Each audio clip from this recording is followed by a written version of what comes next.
예, 여러분 안녕하십니까? 국제관계론 1주차 두 번째 시간입니다. 여러분 첫 번째 시간에 간단하게 교과목 소개를 올렸고, 그리고 또 어떻게 진행되는지 강의 계획서에 대해서 말씀을 드렸는데, 오늘도 아마 첫 번째 강의를 못 들으신 분들을 위해서 어, 좀 한번 반복이 되더라도 한번 말씀을 정리해 드리고, 그리고 나서 국제관계 2주차부터 수업에 들어가기 전에 간단하게 도움이 수업 시작하기 전에 준비 좀 토대가 될 만한 그런 이야기들을 드리면서 이렇게 1주차 마치도록 그렇게 하려고 합니다. 먼저 강의 계획서를 여러분들 이렇게 한번 확인을 하셨을 텐데, 매주차 요약하는 것들도 있고요. 교재는 국제관계학, 인간과 세계, 그리고 정치, 한국정치학회에서 박영사를 통해서 펴낸 겁니다. 한국정치학회 여러 교수님들이 각 챕터를 나누어서 주제별로 서로 함께 교재를 상당히 좀 쉽게, 또 분량도 그렇게 부담되지 않게 많지 않게 나름대로 신경을 써서 이렇게 교재를 몇 년 전에 만들었는데, 저도 그 중에 한 챕터를 맡아서 같이 작업을 했습니다. 이것을 교재로 쓸 거니까 여러분 준비하셔서 수업 진행하는데 함께 하면 될 텐데요. 수업은 다음 주부터 2주차부터 이제 진행이 될 텐데, 여러분 이 과제를 같이 꼭 꾸준하게 해 주셔야 수업 진행하는데 어려움이 없습니다. 제가 간단하게 이 동영상을 통해서 시간당 25분씩, 그래서 우리가 3시간이니까 75분, 그죠? 75분을 1시간 25분 동안 제가 각 핵심이 되는 내용들을 여러분에게 정리를 해드리고, 그리고 또 같이 토의해보고 그렇게 할 내용들을 같이 또 토의도 할 수 있도록 그렇게 수업을 진행하려고 합니다. 토의는 우리가 강의실에서 할 수가 없어서 실시간으로 이루어지진 않지만, 제가 쟁점이 되는 부분들, 또 한번 고민했으면 좋겠다 하는 것들을 여러분에게 수업 이 동영상 강의 중간중간에 제시를 할 겁니다. 그러면 거기에 대한 응답을 여러분은 도어 시스템에 올려주시면 되겠습니다. 그럼 도어 시스템에 올려주시면 제가 그 올려주신 그 내용을 가지고 코멘트를 하고, 또 다른 학생들이 거기에 대해서 또 코멘트를 하고, 그렇게 되면 시간은 당장 이렇게 서로 토의가 이루어지는 것은 아니겠지만, 우리 마치 SNS를 통해서 서로 토의하고 하는 것처럼 간접적으로 오히려 직접 실시간으로 토의가 이루어지지 않기 때문에 좀 더 고민하고 생각할 수 있는, 댓글처럼요, 해서 여러분의 생각을 좀 더 정리해서 올릴 수 있는 그런 또 기회가 될 것 같아요. 그래서 한번 우리 도어 시스템이 완벽하지 않고 여러 가지 좀 오류가 발생하는 경우도 있긴 하지만, 그래도 주어진 것들을 가지고 우리가 최선을 다해서 한번 재미있게 유익하게 한번 한 학기를 운영했으면 좋겠다 싶습니다. 그래서 매주 한 챕터씩 여러분이 이제 요약을 해야 될 텐데, 당장 2주차 수업에는 2주차는 첫 번째 장, 두 번째 장, 그죠? 국제관계란 무엇인가 하는 그런 내용인데, 아주 인트로덕션 파트입니다. 교재에. 그러니까 분량도 많지 않고요. 여러분이 꼭 그 분량을 1장, 2장을 읽으셔서 내용을 충분히 숙지하시기 바라고요.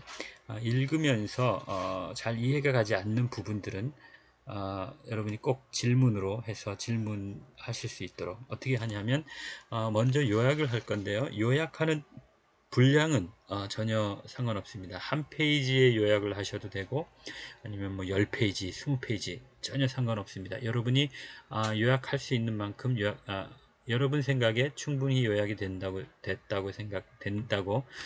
판단하는 만큼만 하시면 됩니다. 다만 제가 하나 조건을 드리는 것은 여러분이 한 장이건 두 장이건 그 요약한 것을 보고 여러분이 발표를 할 수 있도록 요약한 것을 보고 교재에 있는 내용을 충분히 물론 다 외워서 할 필요는 없지만 요약한 것만 보고 교재의 내용을 여러분이 발표 할 수 있을 정도로 요약을 하시면 각자에게 그게 최선의 요약이라고 생각을 합니다. 그래서 제가 분량은 보지 않지만 심지어 아주 좀 극단적으로 말을 하자면 제목만 소제목들만 보고도 나는 충분히 그 내용을 발표할 수 있다 하면 그냥 소제목만 적어도 괜찮아요. 무슨 말씀인지 이해가 되시겠죠, 그죠? 그러니까 본질은 제가 보고자 하는 것은 여러분들이 교재를 미리 한번 읽고 그리고 그 내용을 충분히 숙지하는 것을 원하는 것이고 그 충분히 숙지했느냐 안 했느냐를 여러분 과제에 올리는 것을 통해서 제가 확인을 하겠다 그런 얘기입니다. 그렇게 하시면 되고요. 그렇게 해서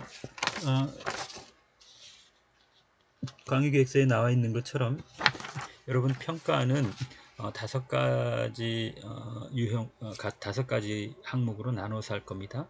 첫 번째는 물론 출석이고요. 그리고 중간고사, 기말고사, 그리고 이제 과제 하는 것들, 그리고 이제 얼마만큼 수업에 참여하고 그렇게 하는가.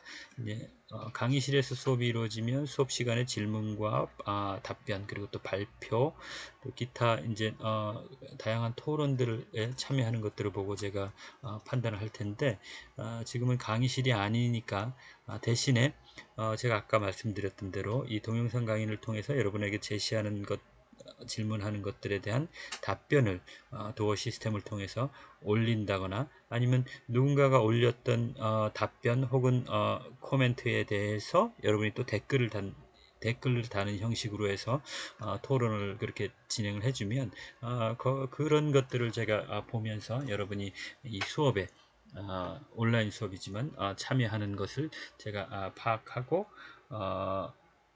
수업 참여 점수를 이렇게 감안하도록 하겠습니다. 그래서 5가지 항목을 가지고 평가를 하는데 각각 20%씩 해서 100점 만점으로 100% 평가를 하도록 하겠습니다. 제 입장에서는 평가를 많이 해야 되니까 좀 번거롭고 좀 불편하지만 여러분 입장을 생각하면 어떤 한 항목에서 예를 들면 중간고사나 기말고사에 여러가지 이유로 좀 부진했다 하더라도 그것을 만회할 수 있는 다른 항목에서 만회할 수 있는 기회를 주는 게 좋겠다고 제가 판단을 해서 이렇게 제가 불편함을 무릅쓰고 항목을 많이 하는 겁니다. 그러니까 여러분이 이해를 하시고 혹 지나다가 혹시 시험을 중간고사를 좀 잘 못 쳤다 또는 출석을 좀 몇 번 여러 번 빠지고 그래서 좀 그렇다 하더라도 절대로 중간에 포기하지 마시고 끝까지 최선을 다해서 학기를 가시면 제가 여러분에게 드릴 수 있는 최대한을 저도 드리려고 그렇게 노력하겠습니다. 그러니까 하여튼 꾸준히 제가 하는 대로 같이 한번 지나면 좋겠다 그렇게 생각을 합니다.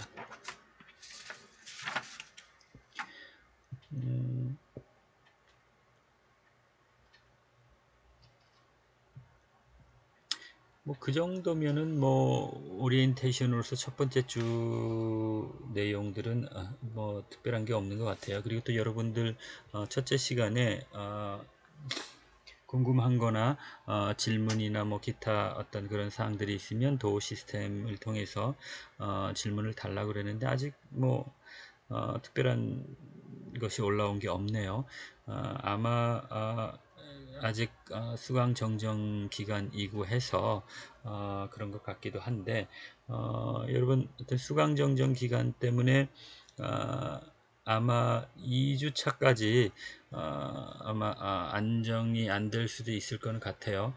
그렇지만 일단 과제는 2주차부터 다음 주부터 여러분이 올리셔야 됩니다. 그러니까 물론 수강 정정을 통해서 들어오는 학생들이 아마 3주차까지도 있을 수는 있겠지만, 어쨌든 그런 걸 제가 감안해서 볼 테니까 혹시 수강 신청이 늦게 이 과목에 등록이 돼서 늦게 올리는 분들은 제가 감안을 할 테니까 그런 건 염려하지 마시고, 일단 여기 들어와 계신 분들은 2주차부터 다음 주부터 과제를 과제란에다가 도어 시스템을 통해서 올려주시면 되겠습니다. 물론 제가 그 과제를 올릴 수 있도록 그 방을 만들어 놓도록 하겠습니다. 그리고 이 수업 시간 이외에도 여러분들이 혹시 궁금하거나 다양한 분야에서 반드시 수업뿐만이 아니더라도 여러분이 저와 좀 이야기하고 싶은 그런 기회를 가졌으면 좋겠다 싶으면 언제라도 주저하지 마시고 뭐 문자를 주든지 카카오톡 혹은 다양한 SNS 아니면 이메일도 있고요. 뭐 제일 좋은 거는 도어 시스템에 올려서 약속을 잡으면 언제든지, 여러 사람이 뭐 몇십 명씩 모여서 수업을 하는 것이 어려운 것이지, 뭐 한두 사람씩 제 방에 오셔가지고 같이 뭐 차 한잔 마시면서 면담하고 그런 거는 큰 문제 없습니다. 서로 조심하고 충분히 거리를 두고 또 마스크 하고 이야기하면 되니까, 여러분 지금 이게 2학년 과목인데 대부분 2학년으로 인데요. 사실 뭐 이제 행정 정책을 선택해서 처음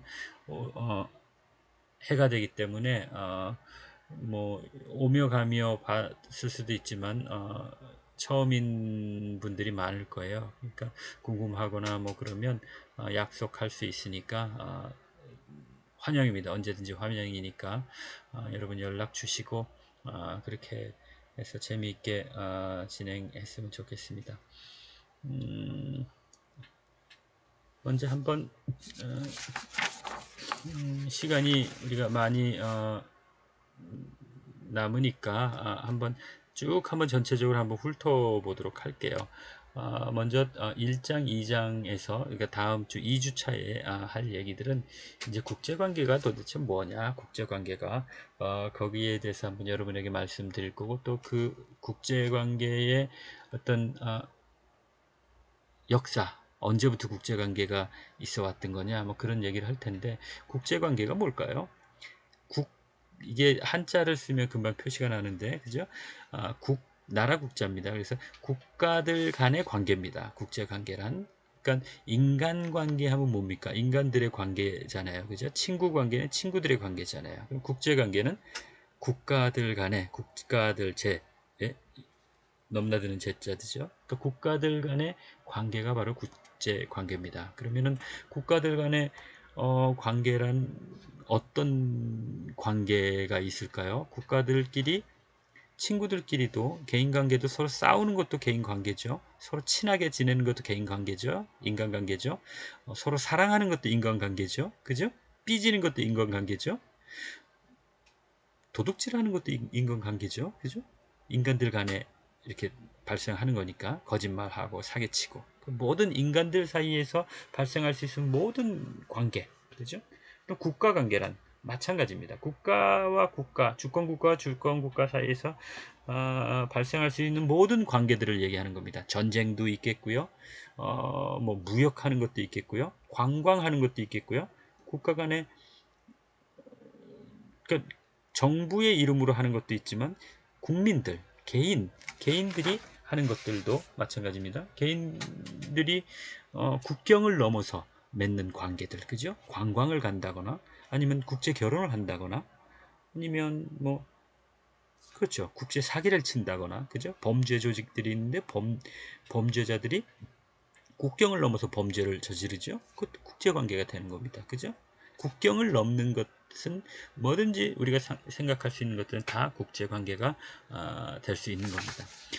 다만 우리가 보통 국제 관계라고 그러면 크게 무역이나 전쟁이나 어떤 뭐 이런 국제 기구 관련돼서 이런 것들을 주로 실제로 그런 분야에서 많이 일어나고 있으니까 얘기를 하고, 국제 범죄나 뭐 이런 것들은 범죄 경찰 행정학과에서 범죄 국제 대학원을 가면 아마 국제 범죄라는 거를 통해서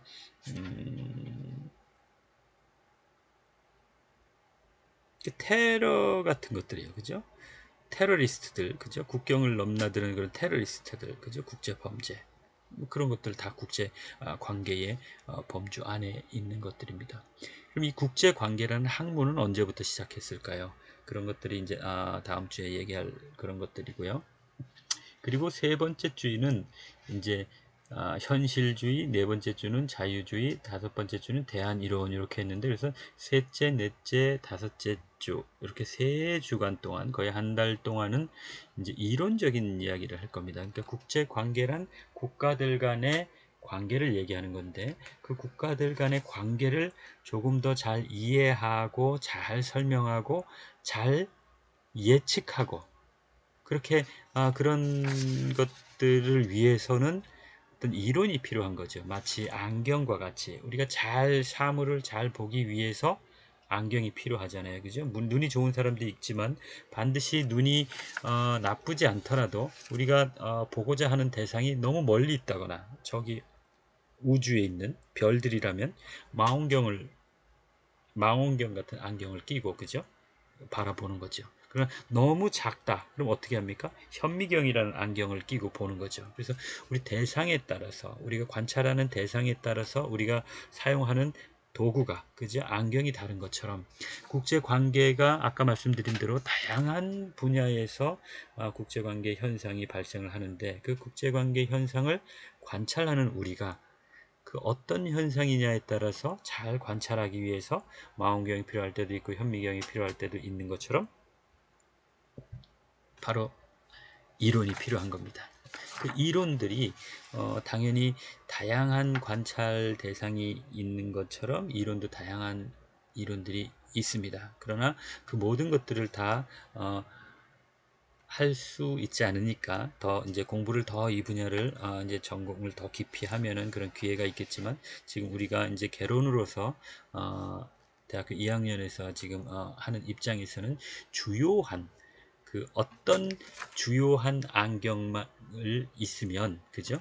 한 대체로 많은 현상들을 이해하는 데 도움이 되겠다 하는 그런 것들을 이제 세 가지로 나눈 겁니다. 그래서 현실주의 이론 이론이 많이 있지만 현실주의라고 이렇게 캐테고리를 지을 수 있는 이렇게 그런 이론들, 그리고 자유주의라고 이렇게 캐테고리를 지을 수 있는 그런 이론들, 그리고 또 현실주의와 자유주의 이외의 이론들, 이런 것들을 이제 세 개로 나누어 가지고 이제 이야기를 할 거거든요. 그러니까 그 이유는 현실주의와 자유주의가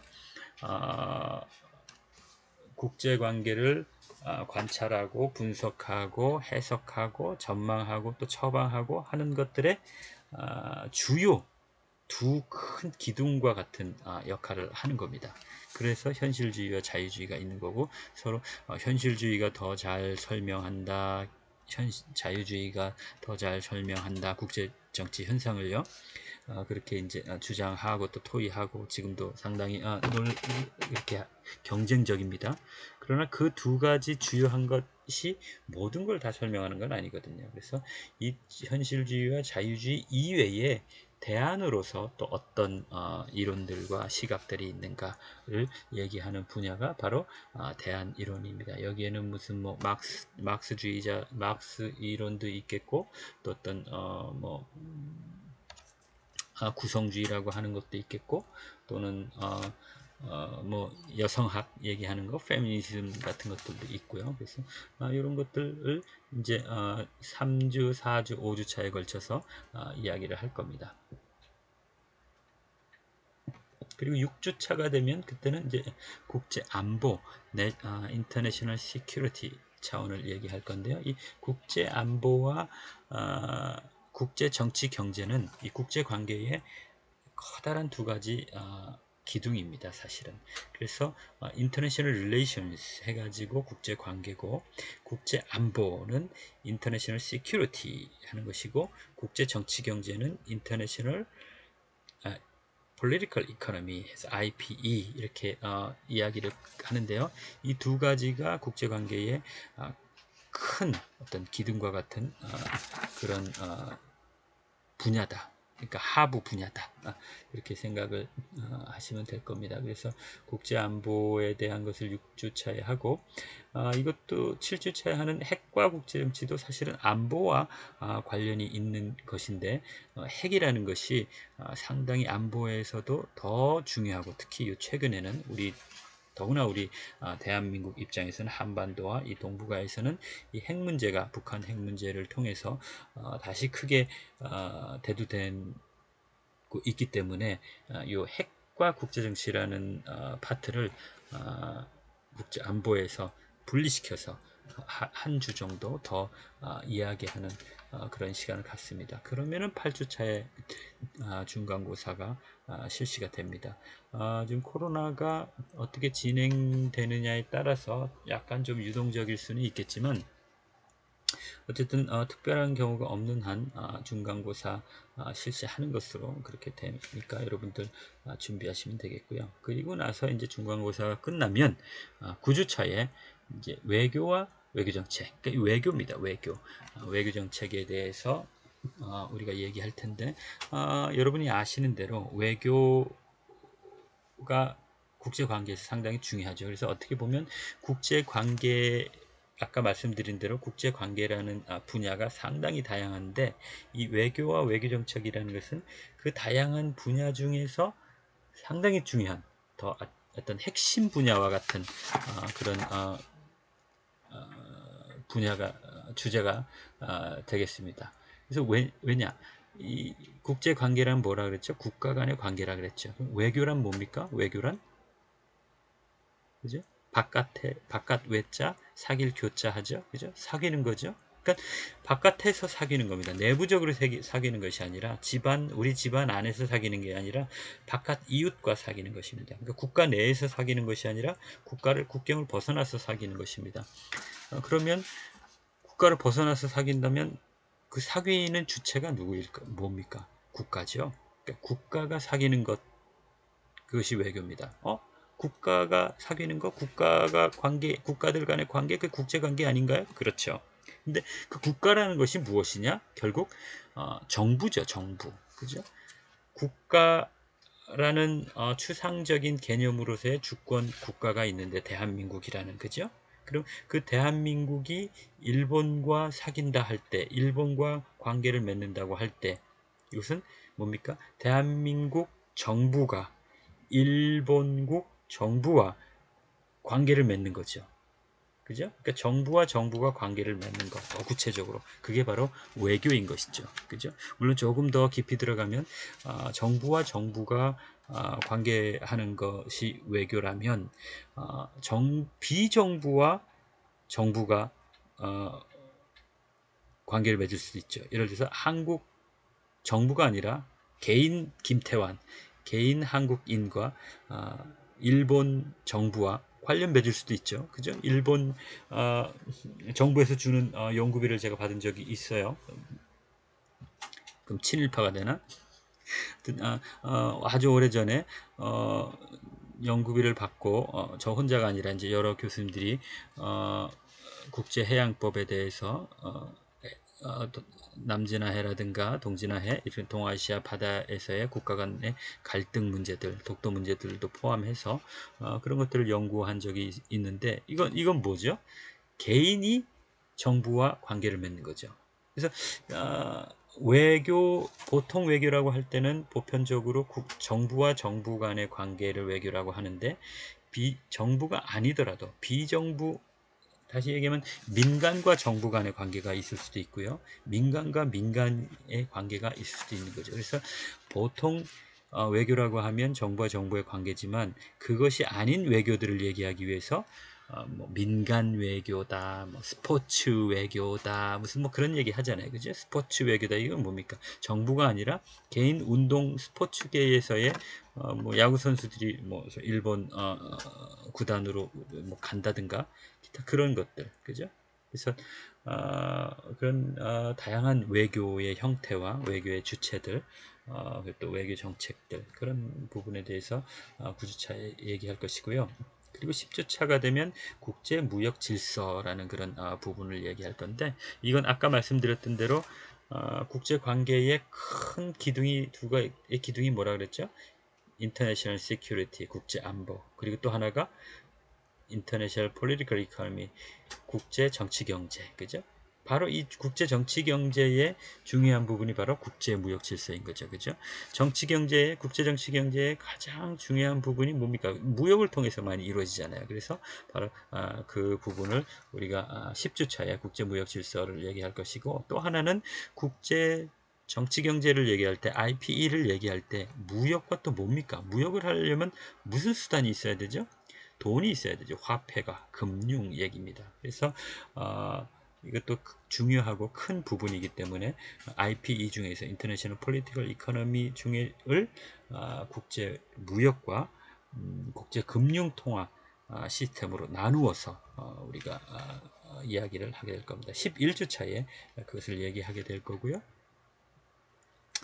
그리고 12주 차에는 세계화와 신자유주의에 대한 이야기를 할 텐데, 세계화, 여러분 아시는 세계화, 지구화, 글로벌라이제이션, 그죠? 이게 도대체 무엇인가? 언제부터 이런 것이 이슈가 됐던 것인가? 그리고 신자유주의는 또 무엇인가? 세계화와 지구화와 글로벌라이제이션하고 신자유주의는 어떤 관계가 있는가, 뭐 그런 것들 주제를 가지고 우리가 이야기를 할 겁니다. 그리고 또 테러리즘과 사이버 안보를 13주 차에 할 건데, 지금 뭐 사이버가 거의 지금 현실 온라인 세계가 오프라인 세계보다 질서가 더 없죠. 어떻게 보면 지금 질서를 구축해가는 과정이라고 할 수 있겠습니다. 그죠? 현실 세계에서 전쟁이 일어나면 그야말로 전쟁인데, 이 온라인 세계에서는 어떤 더 적나라한 다양한 범죄들이 사실은 일어나고 있는데, 그 범죄들을 이 오프라인 세계처럼 통제하거나 제재를 가할 수 있는 수단들이 사실은 아직 정비가 안 돼 있는 게 현실이죠. 예를 들면 온라인상에서 어떤 해킹을 한다거나, 그런 해킹을 통해서 금전적인 이익을 취한다거나 하는 문제에 대해서 국가들이 어떻게 대처를 상당히 상대적으로 효과적으로 못하고 있는 거죠. 국제사회도 마찬가지죠. 예를 들면 오프라인 상에서 어떤 범죄를 저지르거나 어떤 국가들 간의 무력 충돌이 있으면, 그것은 어떤 형식으로든지 해결이 됩니다. 그죠?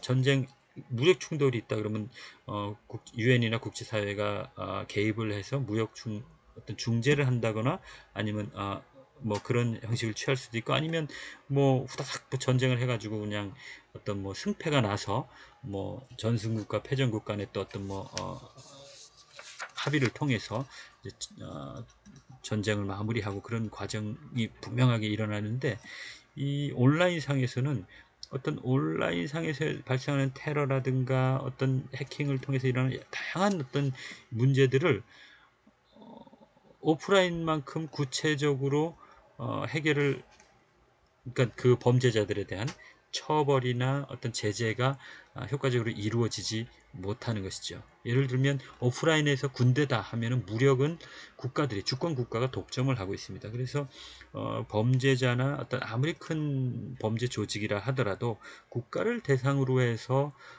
경쟁하거나 그런 건 상상을 할 수가 없는 것이죠. 그러나 오프라인에서는 상대적으로 국가를 대상으로 국가뿐만이 아니라 오프라인 온라인 전체 세계를 대상으로 해서 활동하는 주체가 국가뿐만이 아니라 어떤 개인들도 그런 활동을 하는 거죠. 그러니까 오프라인에서는 국가와 개인이라고 할 때는 뭐 권력의 차이가 현격한 것이죠. 개인이 국가에 대항할 수 있는 그런 어떤 그런 것들이 현격하게 불가능하고 또는 어떤 분명하게 구별이 돼 있다면, 국가 권력과 개인의 어떤 것들이 구별이 돼 있다면, 온라인상에서는 국가와 개인이라는 것이 구별이 아직 거의 없다고 봐야 할까요? 그렇게 표현해도 될까요? 예를 들면 어떤 특정 개인이 국가 기관을 해킹을 하고 뭐 그런 일들도 상당히 비일비재합니다. 그죠? 만일 오프라인에서 어떤 개인이 어떤 정부를 상대로서 어떤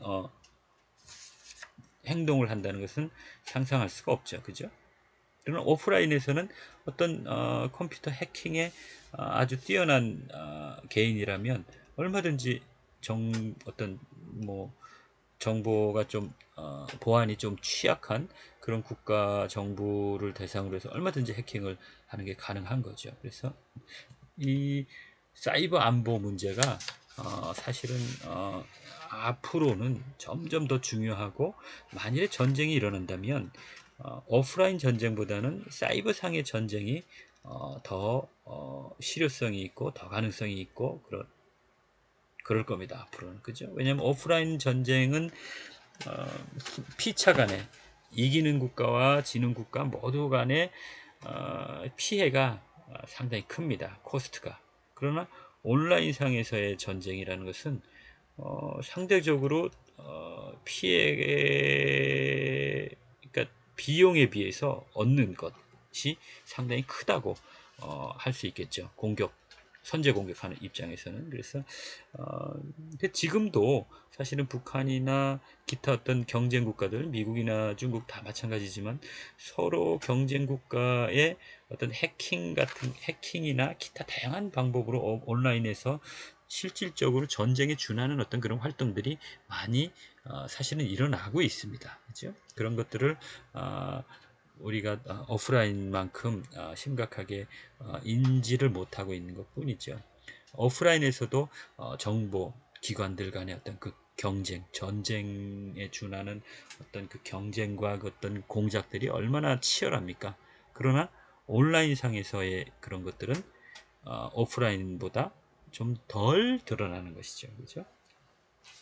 어쨌든 그래서 그런 어떤 또 특히 테러리스트들과 이 안보 온라인상에서 활동할 수 있는 그런 것들이 상대적으로 지금까지 말했던 것처럼 상당히 아직 질서가 잡혀 있지 않기 때문에, 기술적으로 테러리스트들이 온라인상에서 어떤 활동하는데 상당히 좋은 환경을 제공하고 있죠. 그래서 테러리즘과 사이버 안보에 대한 그 부분들을 13주차에 얘기를 할 겁니다. 그리고 15주차는 이제 마지막 주로 이제 기말고사가 될 거고, 14주차에는 에너지 환경 및 바이오 국제정치 이렇게 했는데, 여러분 뭐 이건 뭐 그렇죠.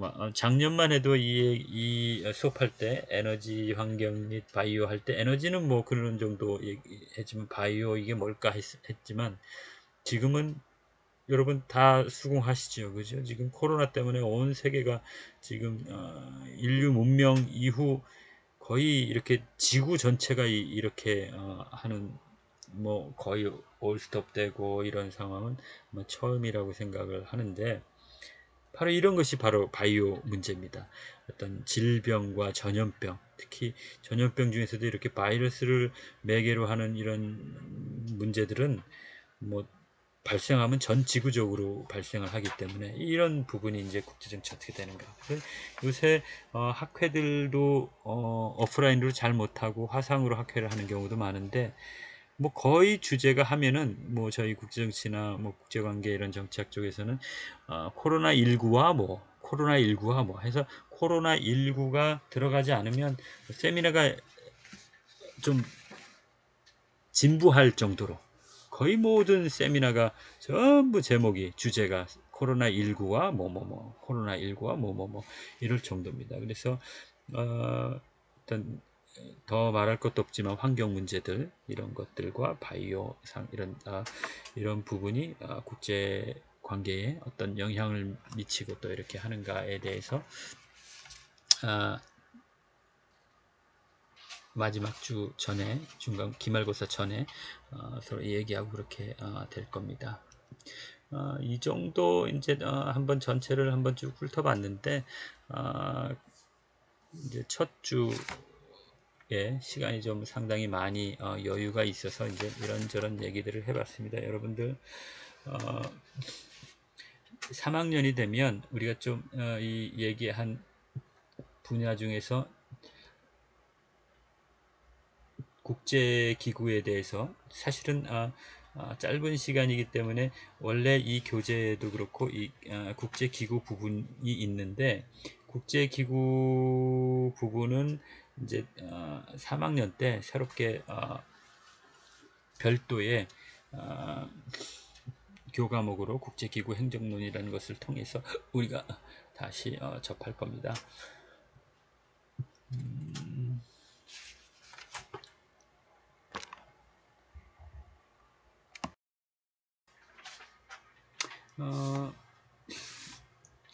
시간이 좀 남는데 하여튼 여러분 수시로 지나면서 또 수업할 때나 뭐 이렇게 지나면서 궁금한 거나 뭐 있으면 개의치 마시고 연락을 하셔서 필요하면 약속 잡아서 우리 연구실에서 서로 면담하고 그렇게 할 수 있도록 하고요. 질문이나 기타 뭐 이런 것들을 수업과 관련해서 도어 시스템에서 올려주시면 도어 시스템을 통해서 질의 QA 방이 있죠. 거기 Q&A 방에서 서로 얘기할 수 있도록 또 그 올라오는 그 질문 코멘트에 대해서 저도 답변을 하고 또 그것에 대해서 또 토론이 붙을 수 있도록 또 댓글이나 이런 것 통해서 진행을 하시면 그거를 여러분들이 수업 그 참여 그 점수로 제가 활용하도록 하겠습니다. 시간이 좀 있으니까 국제 관계, 국제 정치 얘기를 조금 더 드리면 국제 정치라고 하기도 하고 국제 관계라고 하기도 하는데 엄밀히 얘기하면 국제 정치는 국제 관계에 포함된다고 할 수 있겠죠. 국제 관계가 국제 정치보다는 조금 더 광의의 개념이라고 이해하시면 되겠습니다. 그래서 아까 처음에 말씀드릴 때 국제 관계란 인간들의 관계가 국제 관계고 국가들 간의 관계가 국제 관계라 그랬었죠. 그러면 그 국가들 간의 관계 내에는 그죠? 정치 관계도 있을 수 있고 군사 관계, 스포츠 관계, 뭐 문화 관계 다양한 관계들이 있잖아요. 그 중에 정치 관계 에 초점을 맞춘 분야를 이야기한다. 그런 개념으로 얘기할 때 국제 정치라고 하는 것이죠. 그래서 결국 정치라는 것들도 우리 국내 정치도 뭡니까? 관계 아니겠어요? 그 개인은 인간은 정치적인 동물이라고 사회적인 동물이라고 하는데 결국 인간이 혼자가 아니라 다수의 인간이 같이 서로 관계를 맺는 가운데에서 사회가 구성되고 그죠? 그 인간의 관계 속에서 정치 다양한 관계 중에서 정치라는 어떤 특정 영역을 우리가 얘기하는 거죠. 경제라는 영역, 문화, 무슨 뭐 스포츠 이런 것들을 다양하게 하는 것처럼 국가 간의 관계도 정치 영역을 좀 더 초점을 두면 국제 정치가 되는 것입니다.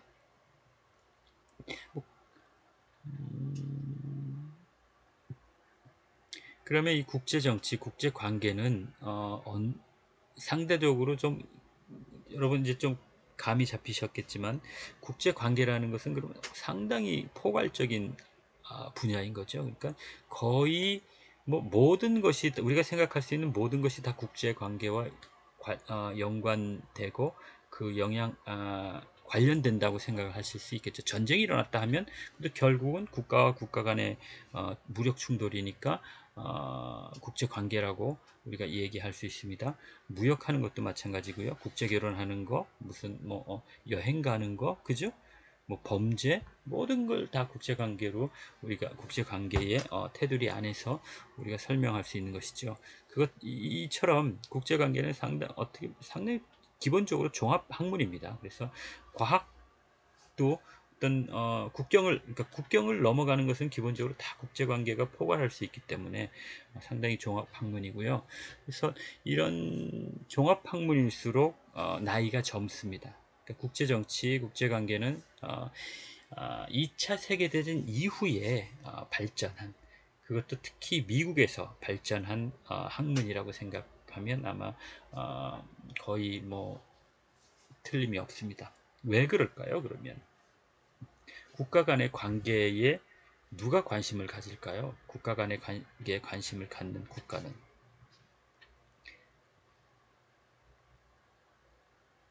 2차 세계대전 이전에는 어떤 국가 간의 관계에 관심을 있는 국가들이 물론 기본적으로 있지만 그 국제 관계에 관심을 갖는 국가의 어떤 관심과 그 범위가 상당히 좁혀져 있었습니다. 예를 들면 우리 뭐 고구려 신라, 그죠? 백제, 이때도 국가 관계가 있습니까 없습니까? 있죠. 그렇지만 그때 고구려 백제가 생각하는 국가 관계라는 것은 지금 현대의 국제 관계와 비교해서 상당히 제한적인 거죠. 자국이 인지할 수 있는, 그죠? 일본이나 중국이나 뭐 돌궐 뭐 요 주변 이웃하는, 소위 이웃하는 국가들 간의 관계에 관심의 테두리를 벗어날 수 없었던 것이죠. 그죠? 저 멀리 있는 국가, 우리와 이웃하지 않는 국가와의 관계는 아주 특별한 경우가 아니면 관심을 가질 필요도 없고 관심이 생각이 미치지도 않았었던 것이죠. 그죠? 그게 아마 2차 세계대전 이전까지만 해도 그랬다고 보는 겁니다. 근데 2차 세계대전 이후에 처음으로 아주 멀리 있는 국가들, 이웃하지 않는 국가들까지도 생각해야 되는 일이 벌어졌습니다. 그게 바로 미국을 통해서 그랬던 거거든요. 그럼 왜 미국은 이웃하지 않는 국가들까지도 생각을 해야 했을까? 바로 2차 세계대전 이후에는 2차 세계대전이 끝나니까 전 세계가 전부 다 어려움에 처해 있습니다. 소위 좀 속된 말로 해서 다 그냥 상처투성이었었던 거죠. 전승국이나 패전국이나 전부 정상적인 국가가 아니라 전부 폭삭 망해가지고 정상적인 역할을 할 수 없는 존재들만 있었던 거예요. 그 국제사회를 재건하는데 역할을 해야 했던 국가가 유일하게 미국밖에 없었던 겁니다. 지구촌에 실질적으로, 그죠? 전승국들이 있지만 소련도 전승국이고 뭐 독일, 그죠? 영국 아니야, 영국 뭐 전부 다 전승국이지만 전승국들도 다 초토화돼 가지고, 그죠? 어떤 국가가 어, 국제사회를 재건할 그런 의지는 있었을지 모르지만 능력이 없었죠. 근데 처음으로 미국만이 그 능력이 있었습니다. 왜? 미국은 2차 세계대전 동안에 어떤 전혀 자기 국내의 어떤 피해를 보지 않은 유일한 국가잖아요. 그죠? 펄하버의 그 진주만의 미국의 습격 때문에 좀 그러긴 했지만 뭐 상대적으로, 그러니까 미국이 거의 홀로 국제사회를 재건하고 또 그럴 어떤 그 수밖에 없는 상황이었다는 것이죠. 그렇다면 그러니까 재건하기 위해서는 뭡니까? 알아야지 재건할 거 아니야. 일본을 재건하려면 일본이 뭔지 알아야 되는 거고 독일이 뭔지, 그죠? 그러니까 미국은 처음으로 국제사회에서 어떤 국가가 무엇인, 자기와 다른 국가들, 그러니까 이전에 유럽 국가들은 조금 비슷하고 자기들 조상들이 어떤 그 조상들의 국가니까 문화적으로도 상당히 유사하다고 보았지만 그 이외에 아시아나 기타 전 세계 모든 국가들을 다양하게 연구할 필요가 있었던 거죠. 국제사회를 매니지해야 하는 그런 입장에 놓여 있었기 때문에, 그래서 국제 정치는 미국에서 발달할 수밖에 없었던 거죠. 정치학이나 국가 간의 어떤 주요 국가 간의 어떤 비교를 하는 것들은 유럽도 있고 다 있죠. 그죠? 우리나라도 그죠?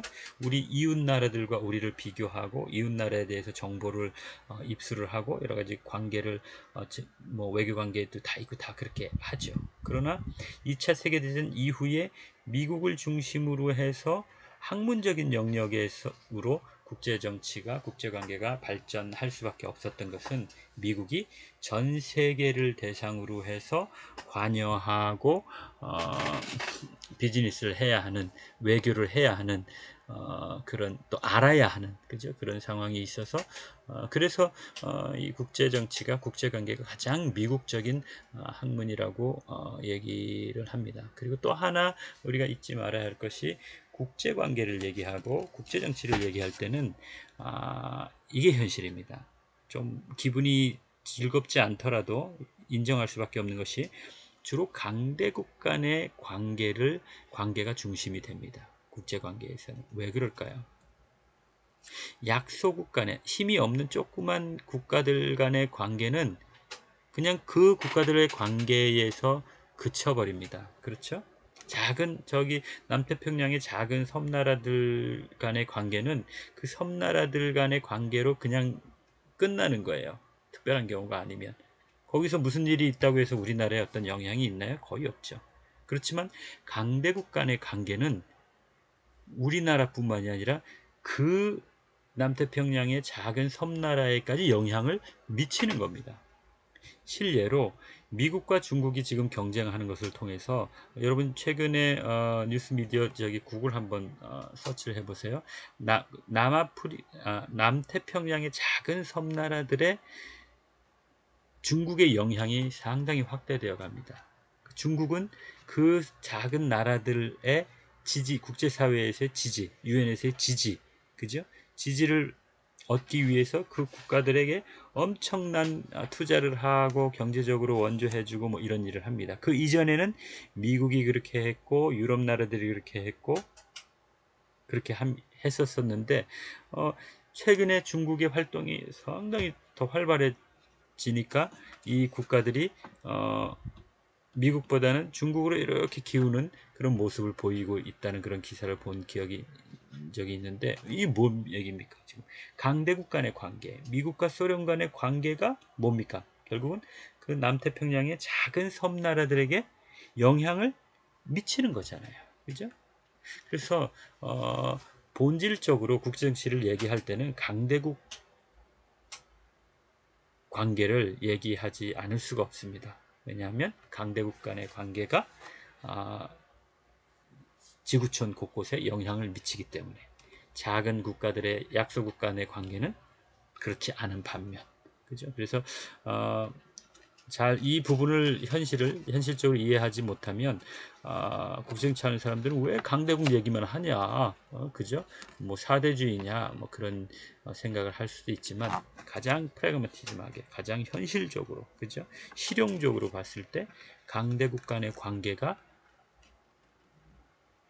나에게 영향을 미치고 중요하기 때문에 우리가 강대국 관계를 연구하는 거고 강대국들의 행태를 우리가 관심을 가지고 그렇게 보는 겁니다. 그래서 국제관계는 본질적으로 강대국 관계 위주로 돌아가고 그럴 수밖에 없다는 것.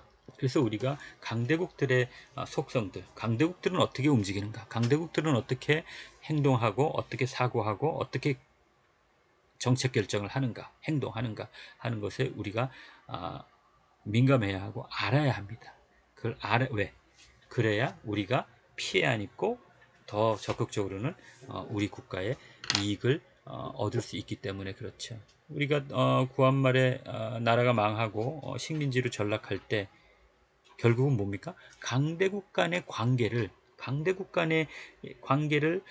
충분히 우리가 냉정하게 이해를 못했기 때문에 강대국에 의해서 이렇게 식민지로 전락할 수밖에 없었다고 해도 지나친 말은 아닌 것이죠. 그래서 우리가 국제 관계를 배운다는 것은 강대국에 대한 이해를 넓힌다는 것이고 또 결국 그것은 궁극적으로는 우리 대한민국의 국가 이익을 확대하는데 꼭 필요한 부분이기 때문에 그렇습니다. 그래서 우리가 어떤 행정공무원으로 있던 아니면 다른 정보 외교관이 있던 어떤 정치 분야에 있던 아니면 비즈니스 분야에 있던 어떤 분야에 있든지 간에 이 국제관계는 기본적으로 이해하고 나름대로 파악하고 적어도 그 국제관계를 활용해서 잘 이해해서 나에게 자국에 대한민국에 손해가 되지 않고 오히려 적극적으로 유익을 가지고 올 수 있도록 사고하고 행동할 수 있는 그런 정도의 어떤 능력을 소양을 갖춰야 하고 그런 이유들이 바로 우리 이 교과목을 갖게 된 이유니까 여러분 한번 조금씩 이제 낯선 분야이기 때문에 낯설게 느껴지겠지만 한 학기 동안 저하고 이렇게 이야기하면서 또 진행하면 큰 문제 없이 조금씩 여러분 친근하게 되고 여러분 머리가 가슴이 상당히 열리고 커지는 것을 느낄 수 있을 겁니다. 그 과정에서 여러 가지 문제되는 것들 저하고 상담하고 얘기하면서 재미있게 한 학기 지났으면 좋겠습니다. 예. 1주차는 이렇게 이 정도 하고 2주차부터 여러분 또 더 알차게 우리 만날 수 있도록 그렇게 하겠습니다. 여러분 수고하셨습니다. 감사합니다.